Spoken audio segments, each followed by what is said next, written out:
What is being done to provide the victims of violence with financial and emotional support? Stay tuned. We'll discuss this topic on Talking with Henrietta, coming up next.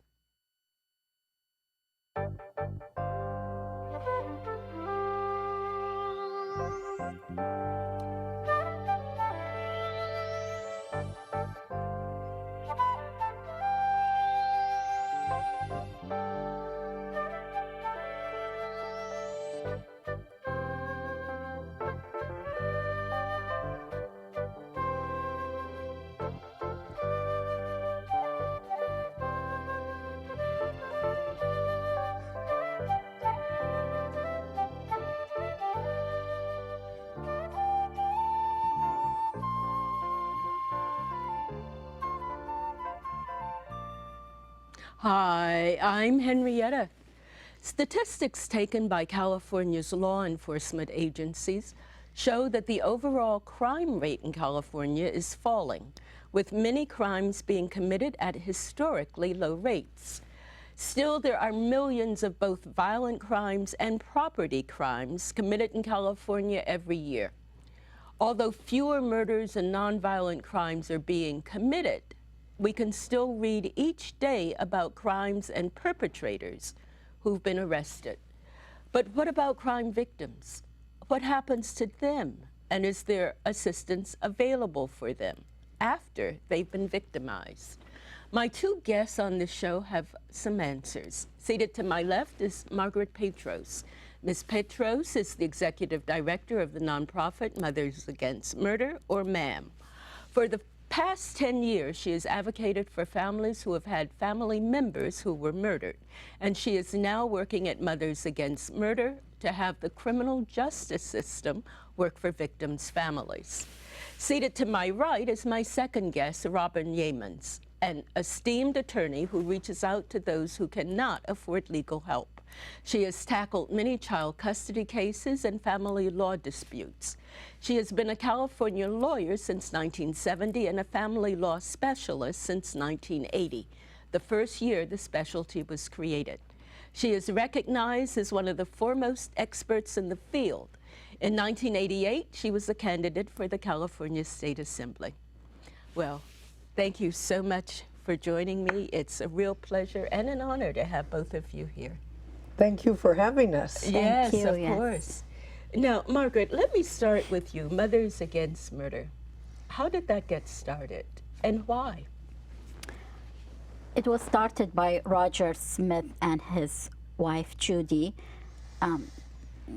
Thankfully, nothing has happened to their family, but they had friends, close friends, whose children were murdered, and the system did not treat them well. And the story I was told is Roger and his wife would be watching television and just get very frustrated at hearing about all the violence, and decided instead of being really upset about it, they wanted to do something.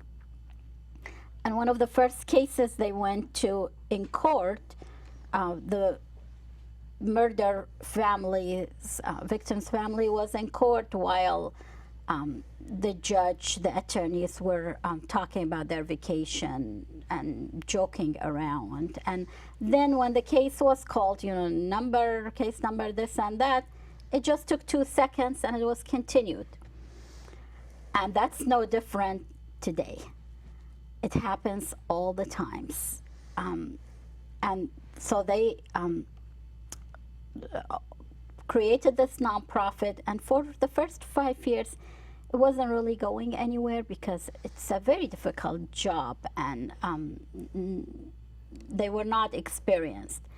I joined the agency in 2009. I had 20 years experience in the field.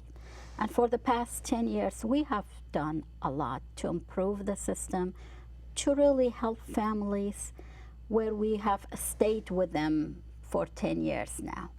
So Margaret, let me get back to what you've been doing and ask you, Robin, Margaret just now said that Roger and his wife were shocked at the way victims' families were being treated. How should they be treated?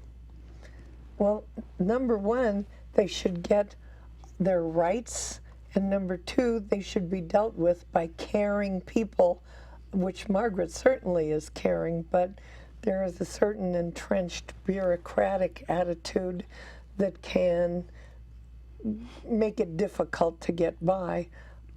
And you know, this work, like Margaret said, is so hard. And I thought doing divorces and fighting in family court was hard. Then I found out what she does. And the first case we worked together on related to a Eskimo woman who was here from Alaska who was killed by her boyfriend. And Margaret was the one to arrange for the body to be returned, for that to be paid for so she could get there. And I just admire her so much because this type of work is unspeakably challenging. Well, I would think psychologically and emotionally it must just tear you apart, I would think. Now, Robin just now talked about the rights, their rights. What rights do victims' families have? Thankfully, in 2008, these rights were really clarified a lot more by passing of Proposition 9 in California. It put these rights concretely in the Constitution. The California State Constitution. Yes. Article 1, Section 28B specifies these rights, and it is because of how the system treated this family that became advocate and is passing this Marsy's law. Currently, it's in 10 states, I believe. Marsy's law. Yes. And what does Marsy's law stipulate? Yeah. Marsy was killed, by the way, and it's her brother, Henry Nichols, who was a co-founder of one of the 500 Fortune companies. 500. Yeah, specifically Broadcom. And I admire him so much for putting so much money into passing these laws. Otherwise, really, victims are not part of the criminal justice system. But then at the same time, you don't have a criminal justice system without a victim. You are right, but then So how can victims not be a part of the system? they really just need it and used to testify, and that's it. They become witnesses for the state of California.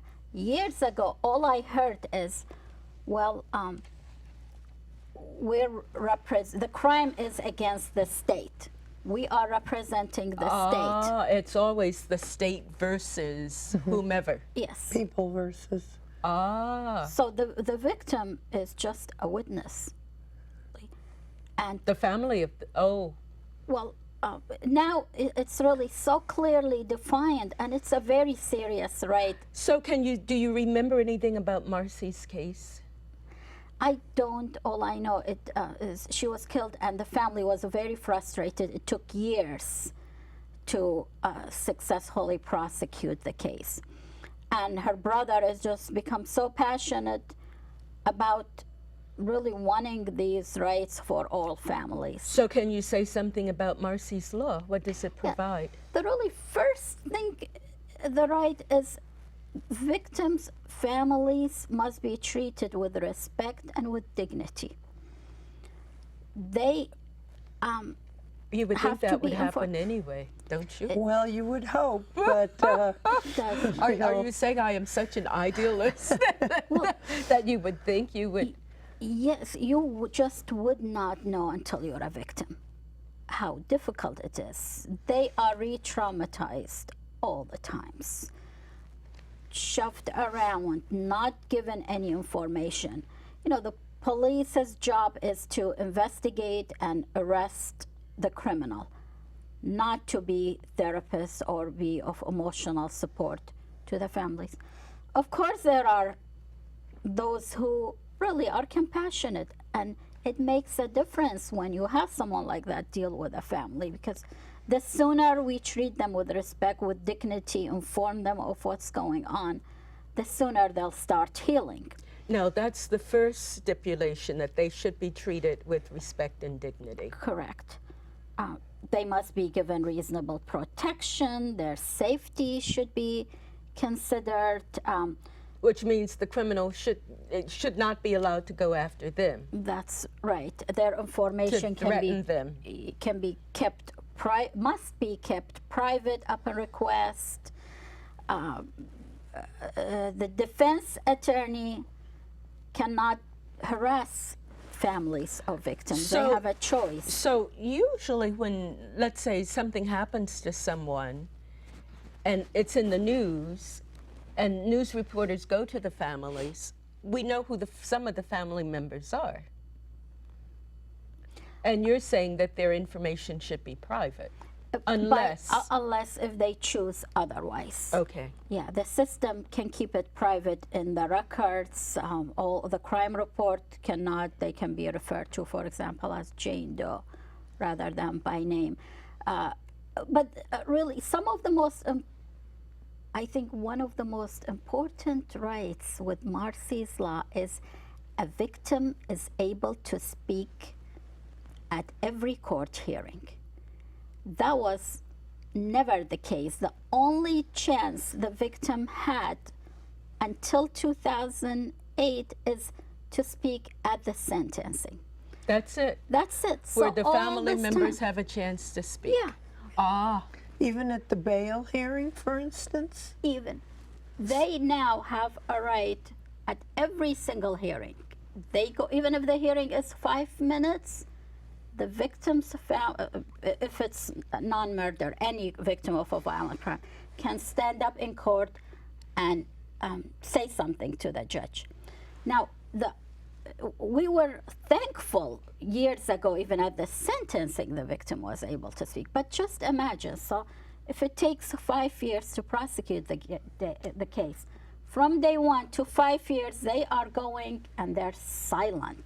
They cannot say a word. Everything else going around them, while the criminal sitting there can say and do whatever they wish. The victim could not. Oh, So that sounds awful. Yeah, yeah. It was very difficult. Well, how do they know there's a court hearing? There's another right. They must be advised of every court hearing by the district attorney's office. So you mean previously they were treated as, well, you're not the victim. You're just family members. You're just onlookers. You really don't count. You might be a witness occasionally, but other than that, you're not involved. That's True, the way they were treated. Absolutely, and that's for murder cases. It was the same exactly for other non-murder case. For example, rape victim, no different. The primary victim is alive but unable to speak up. Oh, that was for actual victims too? All victims, all crime victims. The only time they had a right to speak was at the sentencing. Marsy's law says that the word victim includes the victim's family, the victim's relatives, their advocate, so that when it says the victim is entitled to, she, for example, advocates for victims and is entitled to certain things. And when it says victim, it includes the advocate, the family. I don't remember the details of Marsy's case, and I suppose the two of you don't, but what's lasting is the law that came out of it, that came from it. And that's how usually laws change in affecting crime victims. It's because something happened to someone. Otherwise, we wouldn't know. I mean, those of us who have not suffered a crime, we just don't know the impact on crime victims. We may hear it on the, on the news. Or really see a family member standing crying. Yeah, feel sympathetic, but then we go back home and not know the impact that goes on for years. And why should people care? Robin. Why should people care? Yes. about other people, you might find yourself in that seat someday. We all want to be treated right if push comes to shove. How have you worked with Margaret in this particular situation? Well, the Marsy's law in the Constitution is very clear that, as you know, at the end of a criminal case, the probation department will write up a pre-sentencing report describing what kind of life has this person had, what's their record, all that kind of thing, and make a recommendation to the judge for sentencing. And what had happened in the case Margaret was trying to deal with was they would not give her, as the victim's advocate, a copy of the probation report. And Marsy's law was really enacted to try to eliminate the situation where the judge has the report, the defendant has the report, lawyers on both sides have the report, but the victim knows nothing. So was it assumed that the lawyer representing the victim would share all information with the victim? They often don't have lawyers. No money, no lawyer.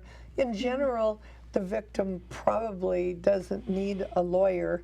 It was only when they wouldn't give the report, there was nothing we could do but finally make a formal request to the judge. I would have to say, I was astounded that there would be a right that the voters had voted into the Constitution of the state, and the district attorney's office would just blow it off. I didn't understand that. Now, are these public documents? For 120 days after the sentencing, it's a public document, that report now, after the sentencing, not before, and then it is sealed. But what we were trying and what Marsy's law allows is the victim having a copy and reading it before the sentencing, so they're prepared and know what does the probation officer recommends, and maybe they disagree with. And they can voice their disagreement. Right. Or agreement and strong feelings, they could voice that too. But if they're just sitting there like, I don't know what's going to happen, it's really not what the voters intended. So we have those rights granted under Marsy's law. Yes. Are there other rights? Rights to criminal restitution. Again, it is something if the... Other than an eye for an eye and a tooth for a tooth, which isn't something that's... That's not quite restitution in the modern sense. No, it's not. No. But there wasn't anything short of that victims were, or their families were entitled to. And again, you know, restitution has been on the books for decades, but really until it was in the Constitution, it's a lot more powerful. And still, it's dismissed by the system because the killer is going to prison for the rest of his life. So the restitution that was on the books, what did that consist of? Was it just there should be restitution? A name? It was, again, for wage loss as a result of the crime, support loss for the child if the parent was killed, was working and providing, for counseling expenses, for medical expenses, anything that is directly related to the crime. But the problem of not taking it seriously by the system is, you know, yeah, we're gonna get it on the book. The judge is gonna order restitution, but you cannot collect it because the guy is going to prison. Well, but the point is it's still a right and we just never know what happens. And actually, a case of an example is, I had worked with the probation department on this murder case. It was an 18-year-old killed who was working, earning like $9 an hour, had a baby, few months old, and the defendant was also very young. So the probation department actually was amazing in this case and came to the conclusion of $900,000 if the victim was going to work up to about age 65 at $9 an hour, bare minimum. Still, it was 900, and they recommended that in their report to the judge. When we got to the sentencing, the prosecutor, for some unknown reason, stood up and said, I'm sending them to family court. He basically told the judge not to order it. It was just so bizarre. When we went out, I'm like, why family court? It has nothing to do with family. There's no relationship. This is a stranger. And then he evaded me. He promised he'd bring it back to resentencing. It didn't happen. Then I went through the assistant district attorney and another year of pushing, and all the message I was getting, what's the point? He's gone to prison for a long time. And where is he going to get $960-some thousand? Well, guess what? He's being released in 2023, and he'd be only about 35 years. She said he was very young. Yes, but where is he going to get $900,000 from? Well, it's really not so much of our problem or an issue. It's as long as it's on the book. Once he's released, he starts working, then paying the family, whether in installments. A payment plan, or what if he wins the lottery one day? So who is going to enforce that? Are his wages wherever he works going to be garnished? Garnished. Yes, could be garnished. There are a lot of ways the victims can pursue this. But again, the point is taking victims' rights seriously, just like the defendants' rights are taken seriously. All we want is really to be on the same level with the rights. So I haven't forgotten you, Robin. I don't feel forgotten. Great. I do want to ask you, Margaret, you said you pursued this for a year. Why should they listen to you?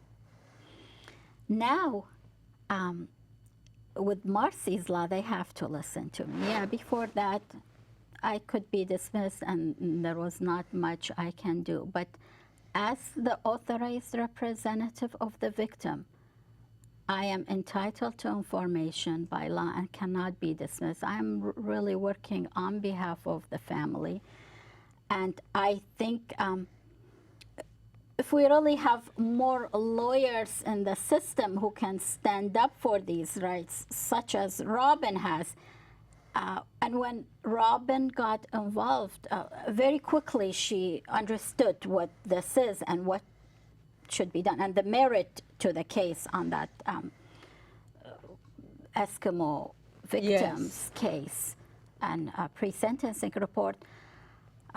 So few attorneys out there even know about Marsy's law. So, Robin, how have you been active in terms of victims' rights? Now, you've worked with children, you've worked with families. Is this something that has come up ordinarily in the work that you do? Step number one is call Margaret. Over the years, what I've done, I did this one motion to get a report, a probation report, and let's say it's still, Marsy's law is not being complied with still, and we're looking into filing a petition for writ of mandate to have the court force the DA's office, because we can't go and in every single case, I had to write them, first of all, write them a letter, email them, and I was generally, if a lawyer writes to somebody and says, this is a right in the Constitution, this is the way it has to be, you figure they're going to do it. Nope. Well, So, it's like, what power do you have? Yeah, well, we had the power of making a motion, going to court, and the judge said, give them the report. But we want that to occur. It's in the Constitution, and it should be occurring on a regular basis. There should be a mechanism set up so that it occurs, because just saying the victim is entitled to a report isn't like saying 10 days before the hearing, the probation officer shall turn it over to the victim. It's not that clear. So how do you make it in it seems it's the whole system, and the system being a criminal, but there's the word justice there, criminal justice system is geared towards what, the crime and the criminal? From my point of view, just as a general citizen, there's a big element of mass incarceration, which of course Michelle Alexander's superb book looked at, and things have, in the 94 crime bill, things swung one way. Since then, they are beginning to get rid of mandatory minimums, whatnot, get rid of the illegalization of marijuana. We moved from 200,000 people incarcerated in this country to over 2 million. In the space of what, 20 let's years? say from 96 to 2017. So how do you shift the system so that there is a respect for victims? I think the only way is There's no money in that. There's money in prisons. exactly.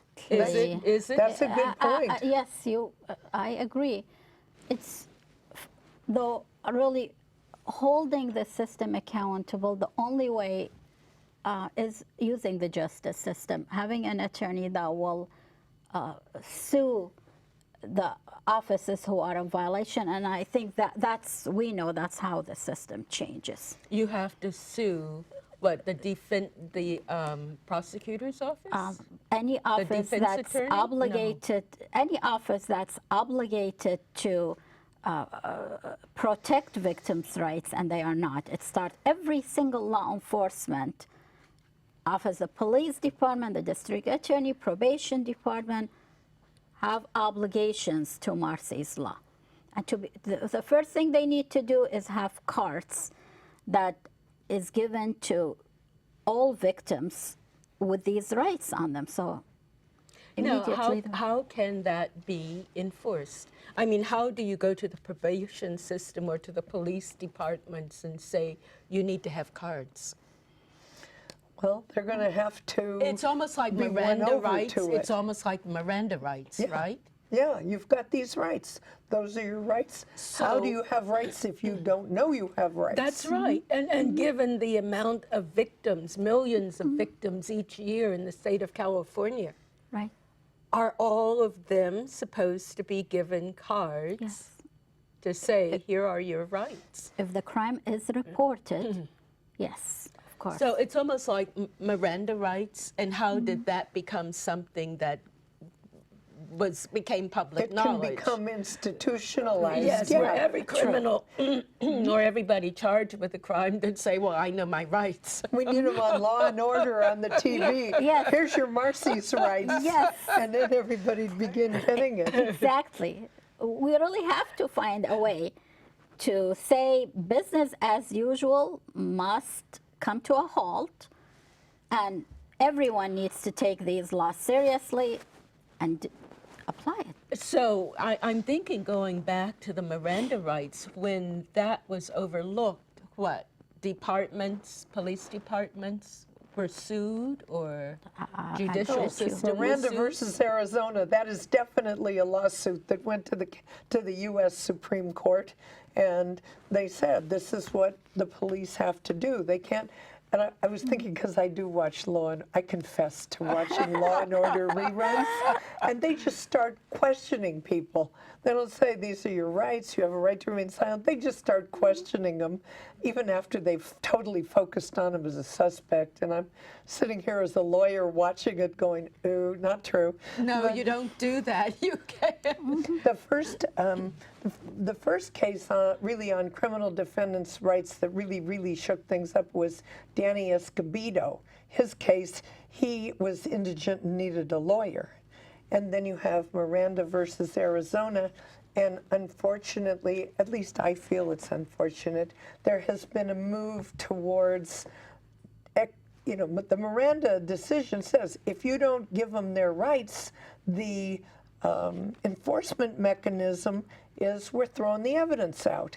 And they are changing that to where even when the officers don't Mirandize someone, the evidence could come in, and I don't agree with that. You need to have a kind of self-enforcing mechanism that will indeed make it happen. Yes, there is nothing that can be thrown out if victims' families aren't given their rights. But they're no, they're not even lawsuits. Are there lawsuits that can be threatened, or what can be done? You know, I've thought at one point, I wonder if one time the defense attorney uses a victim's rights to turn the table around and say, there is an issue with this case, I want it out because the victim's rights were violated. What do you think, Robin? I'm afraid things are moving the opposite direction where they're chipping away at Miranda versus Arizona. So they, as long as we have the present Supreme Court, which I do not speak eagerly of, then we're not going to get reforms going in that direction. I did criminal defense 7 years when I was first a lawyer, so I do think about the criminal people charged with crimes and the victims both. They're both so important. Yes, and it's a system that's stacked up against both in many cases. I'm afraid it remains that way. Unless there is a lot of money involved. Well, there can be money, especially when the individuals who violate the rights can be sued as individuals, hit their pocketbooks, and one case like this, and they'll remember it. The whole department will remember it. No, there is also compensation. Is there compensation from the state that can go to victims? Yes. So let's talk about that. Yes, that's also a right, a state constitutional right they have. And California was the first state in the nation to have victim compensation. Other than restitution. Correct. And it's part of that criminal restitution that comes into this pool of funds at the state that pays for crime victims out of pocket losses. So how can crime victims, families, be paid from the state compensation? Again, it's one of the rights that they must be advised about to begin with so they can seek it. And there are local victim witness offices in every single county in the state who are paid and trained to help victims with these. And how much money can they get? Go ahead. And remember what you're going to say. Yeah. There are categories. For example, for funeral and burial expenses, the losses up to $7,500 can be paid, and can be paid in an emergency way too, because the expense is urgent. It has to happen right away, the burial. So they have a right to apply for an emergency award that must be processed very quickly and within a maximum of 30 days. But usually it can be processed really quickly, like in days. So what you have to do, is take a death certificate or a police report proving that a family member was murdered? Yes, and they have simplified it even further where there is no need for a death certificate. And because murder cases are under investigation and the police are afraid to release a lot of information, the state accepts what's called an in lieu of crime report. It's just a one-page form that the detective completes. Did the victim cooperate? Well, that's the family is cooperating. Was the victim involved in any illegal activity at the time of the crime? Was the victim doing something illegal? 3-4 questions that determines eligibility. Now, the police are not trained and they're not victim advocates. So they may fill out the form saying, yes, The he was police has involved. to fill out the form. Yes, they're investigating the case. Now, is there a certain deadline? Because the police might just put this in a file. They are required by law to fill it out. By law, Yes. immediately.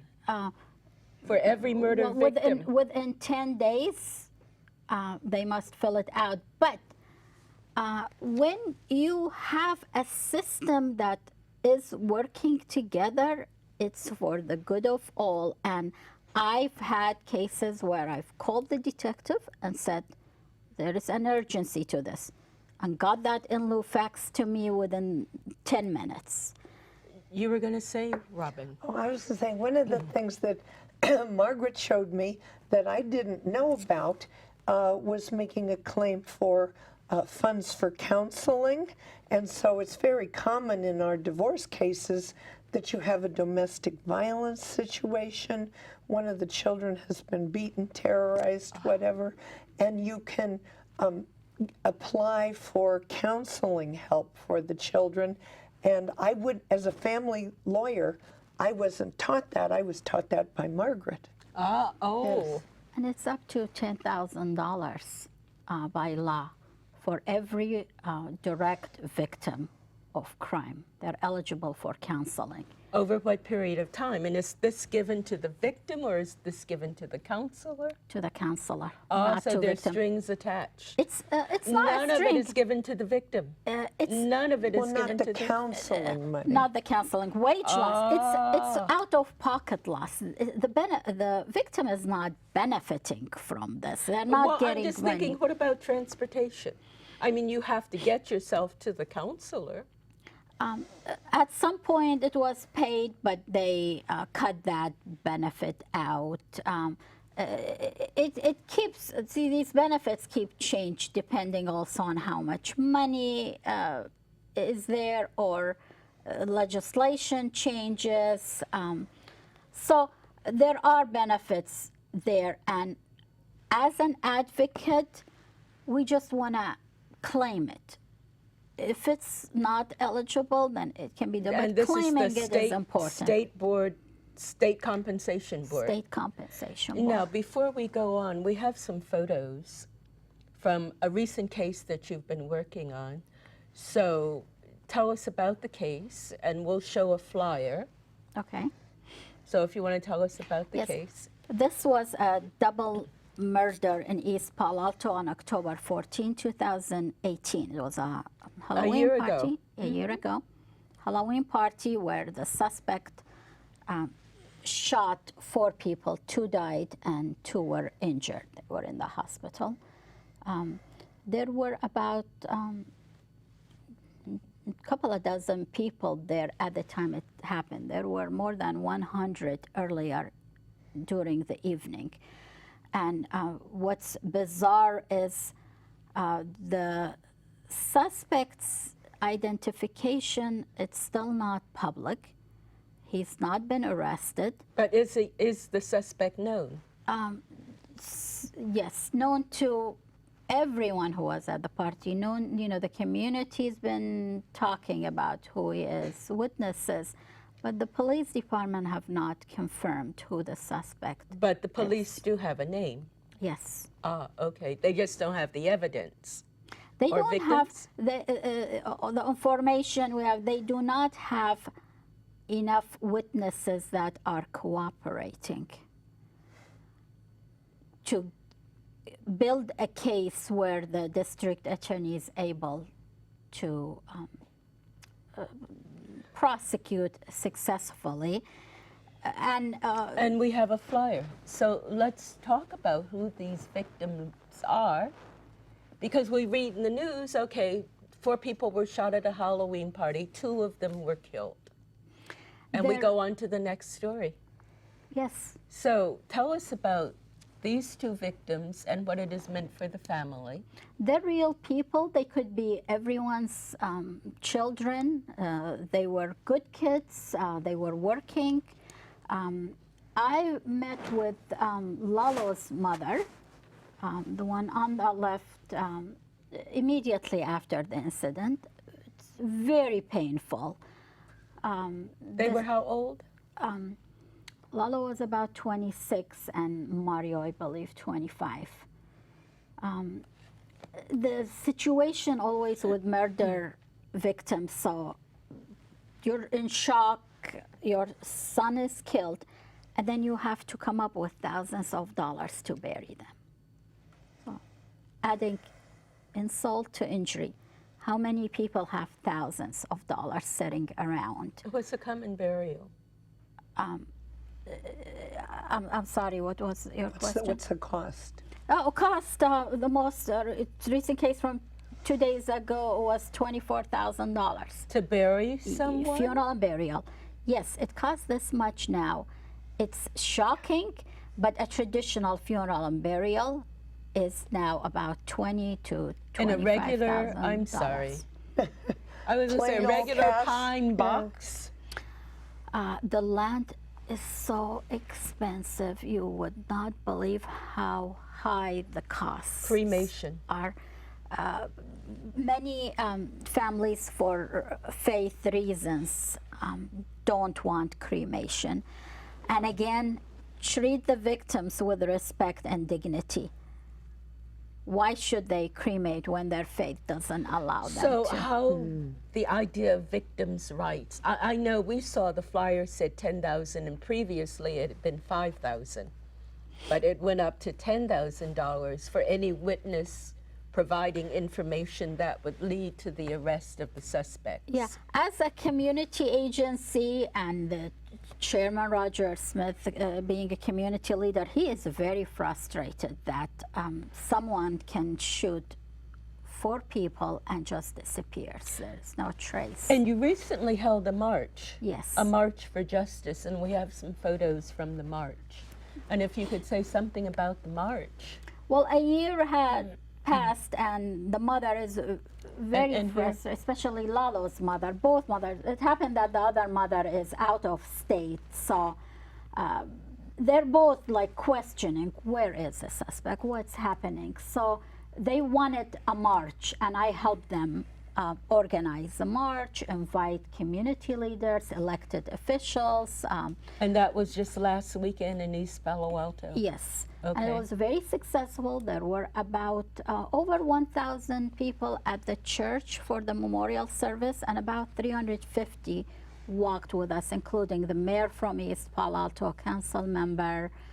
The district attorney was at the police department. The captain spoke, and these really friends, family came together to remind us all that something has to happen, justice has to happen, arresting the suspect must happen. And we have another photo from the march, and this was the beginning of it. And there was a big banner there. You know about the banner. Where Yes. did the banner come from? And what was it, March for Justice? Yes, the mother created this. It was her words. And just saying, one year has gone by and no justice still. So in a case like this, what would the victim's family receive? Of course, what they would want most would be information that would lead to someone's arrest. Well, it's about validating their feelings. It's about empowerment. It's about feeling really they're respected. Again, it's the law. When they see the mayor is interested, it gives them a lot of hope in humanity, I think, because they've just been dismissed. Nothing. How do you empower victims' families? Well, and that what was does the that aim. mean? That What is- does that mean? That is the aim of Marsy's Law, and there is a victim services office within the district attorney's office that Margaret often deals with. I talk to people who interact, but I think she directly A interacts. victim service office, which is different from the state compensation board. Correct. They are paid by the two state agencies. So the funding actually for the staff does not usually come from the county. Maybe the county will pitch in a little bit, but mostly the state mandates the county to have a local victim witness office to help victims. So you would think if this is in the district attorney's office, it's a victim service office, that there would be some help and support that the district attorney would be providing to the families through the victim service office within the district attorney's department. And there is but it's always very limited. For example, in this case, funeral and burial benefits was offered, and Complete? not. Yes, it was, and I can talk about these cases because I've been given permission by the families. Otherwise, I wouldn't. But when I dealt with a second family in Illinois, Mario's family, they were having a very difficult time emotionally. There is a minor sister involved that really misses her brother. And I asked, "Are you going to counseling?" And they had no idea they were eligible for counseling.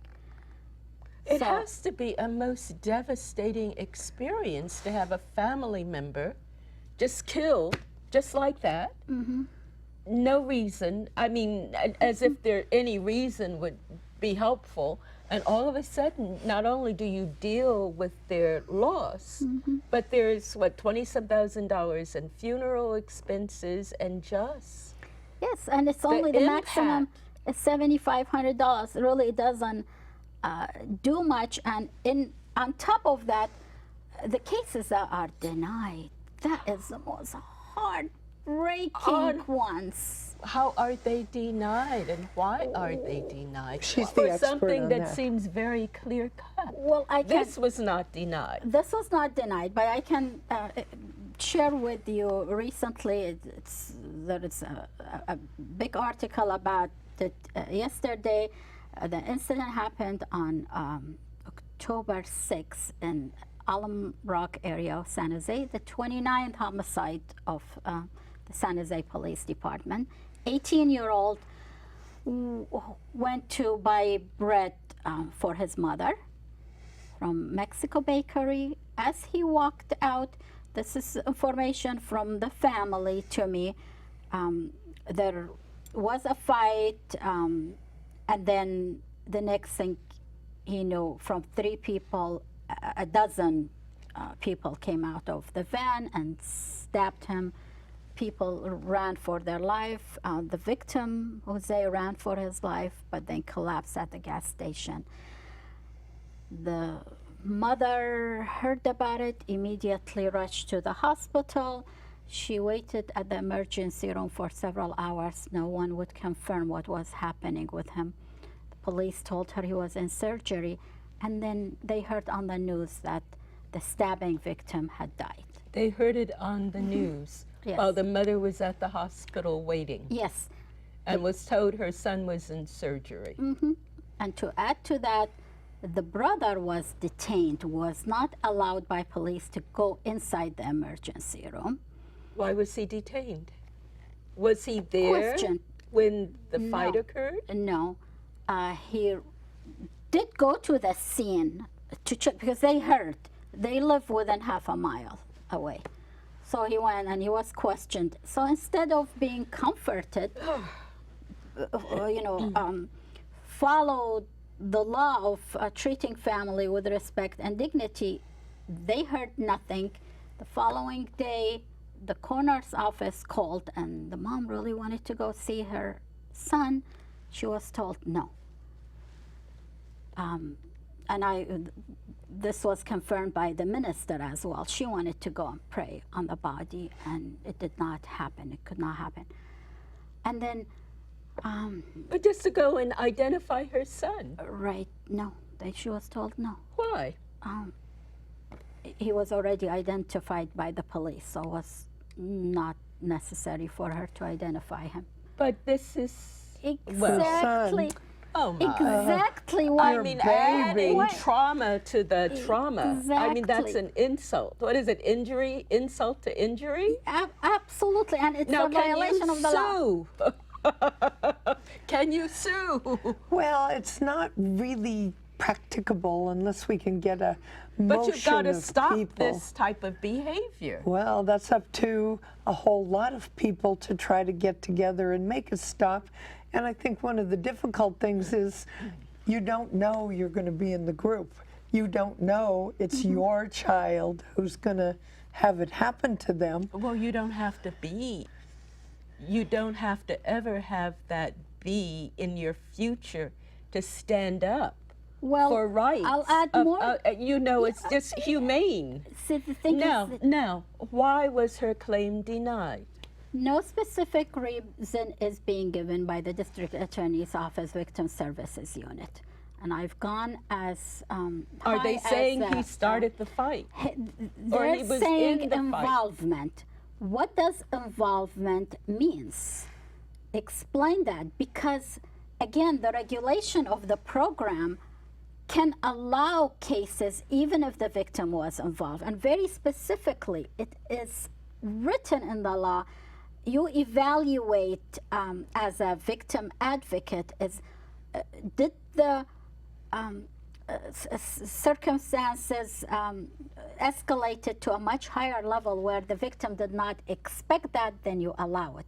And to me, when the situation elevated from a fist fight maybe to a murder, He That- went to the store to buy bread. Yes. Now, he didn't stab anybody. no, He didn't injure anybody. He was the victim. you're applying common sense. But you mean And they that's don't what I want. apply common? So No, can they're you not applying appeal? common. Can you appeal? Yes.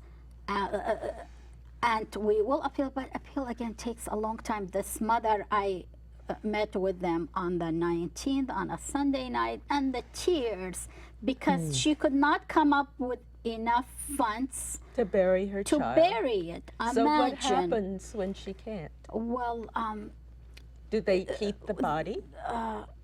Is he buried in a pauper's grave? it's having to do car washes, begging family, friends for money. It's so humiliating But what and should not happen. happens? What happens if she can't come up with the money?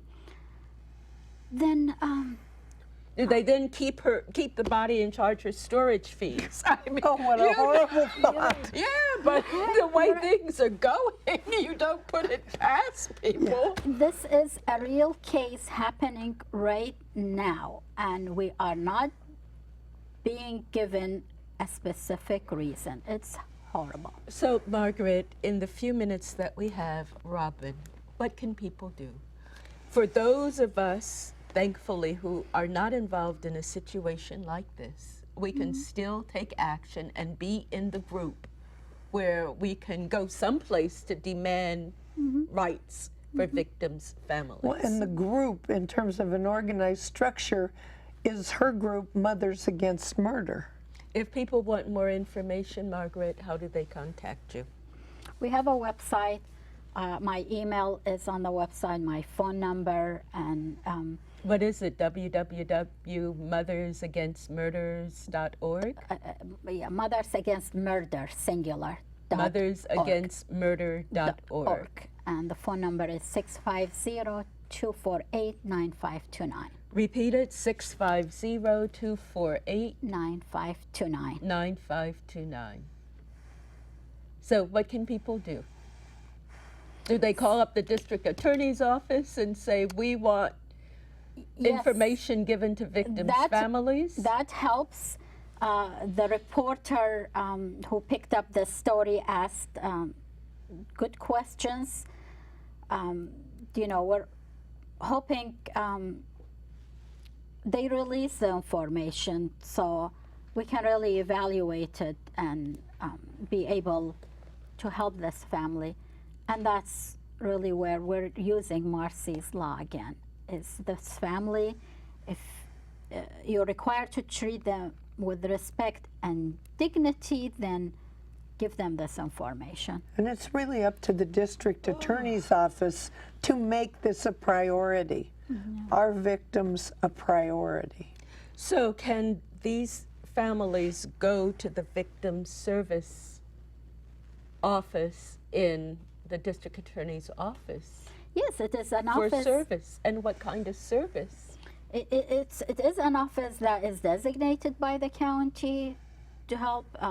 The budget to operate this is some $4 or $5 million. So they have the funding, the resources. They can help with filing claims for victim compensation, helping with moral support, going to court. Have they really gone to the district, to this victim services office? Yes, this is the office that's denying the claim. They have Do the power. if they deny the claim, then do they get to keep the money? No. So those aren't related. No, the money comes from the state victim compensation board. It's that pool of fund in Sacramento that releases the money, but the decision making is local. Yes, but it also should be public, and there should be stated reasons why the claim is being denied. Oh, I love her points, I agree. don't you? Again, you're applying common sense. And an appeal procedure. There is an appeal. And some proof that this claim, I mean, what can the family give? That's what I asked for, is give me the proof of what the police said that led you to make this decision. And, No. well, there's Marsy's Law. Yes. That's what we say. And I've used that in an email. They're very powerful office. We're a very small nonprofit.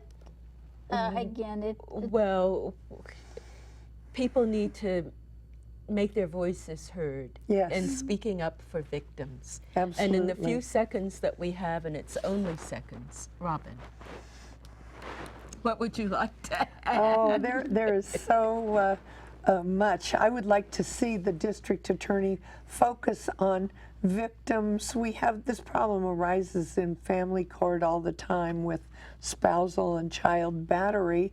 And you know, how much are women and children who are the victims I usually see worth?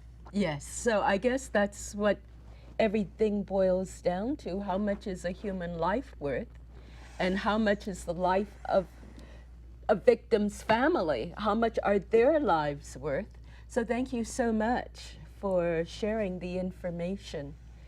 I'd like to thank our viewers for watching and encourage them to make their voices heard.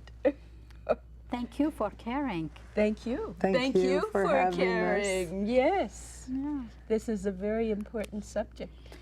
It is, and if you really ask them, as the reporter asked them, they came back saying, we have paid $2.6 million in the last year and denied only 409 claims and processed like 4,600 claims. Well, just Yes. Just domestic violent cases are 5,000 a year. Yes. So if you're processing only that, there is a problem. yes, Here. there is a problem. And Yes. our show is over. Well, that's a problem. Yeah, no, I knew, and I was just talking to you. Well, I know when- we were all just talking. I mean, numbers. After